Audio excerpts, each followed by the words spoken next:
Bangladesh cricket দল একটা দুষ্ট চক্রের ভেতর আটকে গেছে। একজন আন্ডার পারফর্মারের পরিবর্তে দলে নেওয়া হচ্ছে আরেক আন্ডার পারফর্মারকে। এই যেমন শামীম হোসেন পাটোয়ারির পরিবর্তে আয়ারল্যান্ডের বিপক্ষে টি-20 সিরিজের দলে অন্তর্ভুক্ত করা হয়েছে মাহিদুল ইসলাম অঙ্কনকে। একথা সত্য, সাম্প্রতিক সময়ে শামীম প্রত্যাশা মাফিক পারফর্ম করতে পারেননি। এশিয়া কাপ টি-20তেও ফ্লপ ছিলেন শামীম, সেই ধারা অব্যাহত ছিল ওয়েস্ট ইন্ডিজের বিপক্ষে টি-20 সিরিজও। কিন্তু তাই বলে নিকট অতীতে ব্যাট হাতে সংগ্রাম করে যাওয়া অঙ্কনকে দলে অন্তর্ভুক্ত করা নিশ্চয়ই নয় কোনো সমাধান।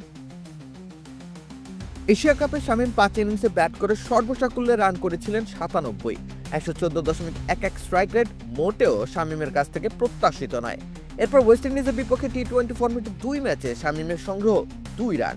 অতএব তিনি যে ব্যর্থ সেটা মোটা দাগে চিহ্নিত করা খুব একটা কষ্টকর নয়। তাই বলে মাহিদুল ইসলাম অঙ্কনকে আয়ারল্যান্ডের বিপক্ষে সুযোগ দেওয়ার সমাধান হতে পারে না, কেননা এশিয়া কাপ রাইজিং স্টার্সে যার পর নাই ব্যর্থ অঙ্কন।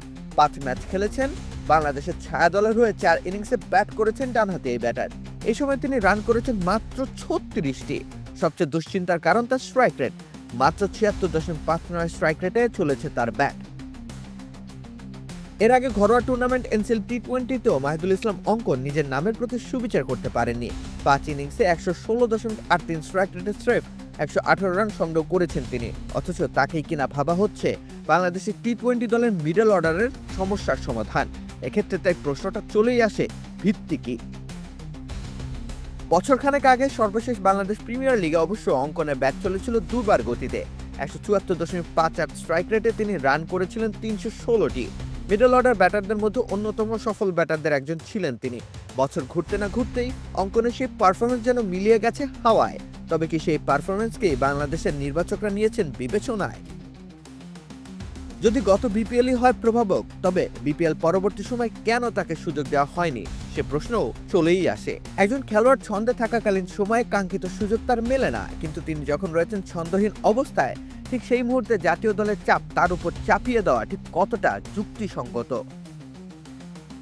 অফ ফর্মের দুশ্চিন্তা, জাতীয় দলে খেলার চাপ, এসব মিলিয়ে তিনি দুর্ধর্ষ পারফরমেন্স করবেন সে প্রত্যাশা করাও তো পাপ।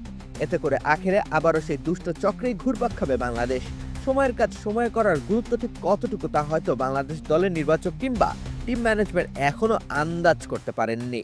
তাই তো উন্নতি হয় না দেশের ক্রিকেটের, একটা বৃত্তাকার বলয়ের ভেতরে ঘুরপাক খায়, দলটা হয়ে রয় মিডিয়কার। রাকিব হোসেন রুম্মান, খেলা ৭১।